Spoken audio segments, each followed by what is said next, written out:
A car must have a strong foundation.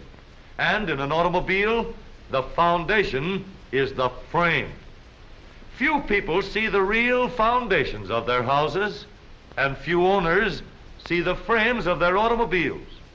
And there are many important engineering developments in the modern automobile frame which aren't apparent when you look at the car.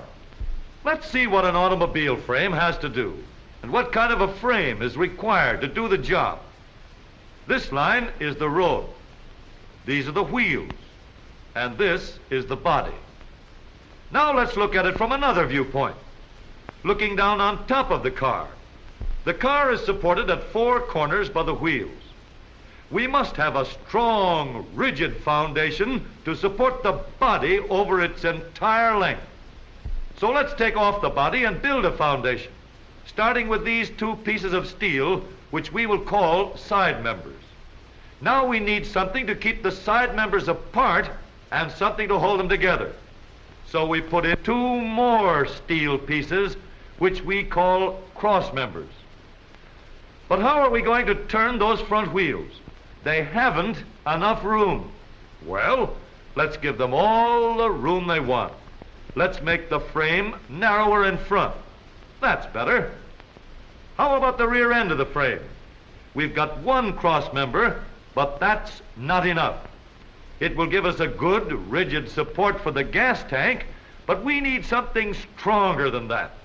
Let's put in another one that makes the rear of the frame strong and rigid.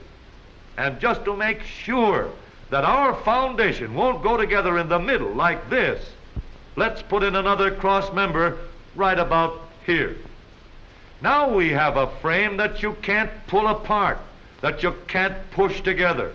Pretty good job as far as we've gone. Hey there, that won't do. To prevent this sort of thing, let's put in some more steel girders like the letter Y. Now, any force applied here will be transferred to the center of the frame. But we don't want to be compelled to make this center crosspiece too heavy. So, to help spread the strain, let's put in these members, like the letter K. Of course, we have to consider the engine.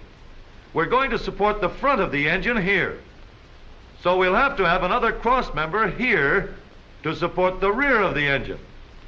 Now we've designed a skeleton frame, but before we ride on it, we'll have to do some figuring. And the first thing we want to know is what part of the frame is going to get the most severe strain, or as engineers would say, where is the point of maximum stress? This is a piece of steel supported at each end.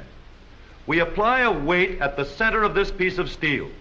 We let the steel bend up and down, and it doesn't break because the strain is equalized throughout its length. But suppose we fasten a steel box over half the length of the beam and again apply the weight. Up and down it bends, but this time it breaks because while this end was held rigid by the steel box above it, this point was doing most of the bending. Right here at the edge of the box was the point of greatest strain. As an engineer would say, the stress was localized. So it is with an automobile frame. The point of greatest strain is here at the front edge of the steel box or body of the car. And on the frame, that point is here.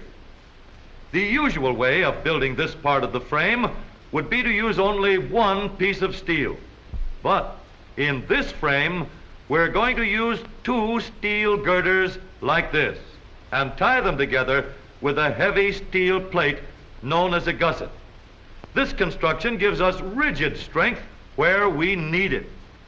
Another point of great stress is here.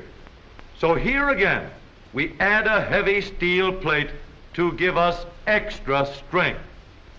When we ride on the frame we have designed, we'll find that there is another point of heavy strain, here in the hump, where we bent the side member up to get over the rear axle. So we'll give it a reinforcement too. Since we are going to have harmony between the front and rear springs, knee action, on the car we are building, let's make the front end of the car as rigid as possible. With knee action, we use this sturdy girder of steel to hold the wheels.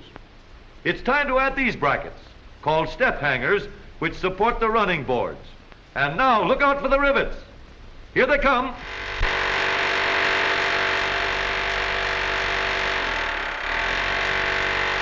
"219 tough steel rivets to hold our frame together. Cold-driven rivets, too, that won't shrink after they're in place. Now, we have a strong, rigid foundation. With this YK frame, your car will stand up under the hardest usage for tens of thousands of miles. Strong, heavy side members for support. Sturdy cross members for rigidity. Big steel center braces for strength. Heavy reinforcements at points of greatest strain. A good husky support for the engine. And a strong crosspiece to hold the knee action wheels. Such a frame gives rigid support to the whole car. Springs, steering gear, and engine have a firm foundation. The body and every part of the car ride on a frame that is solid, strong, and safe.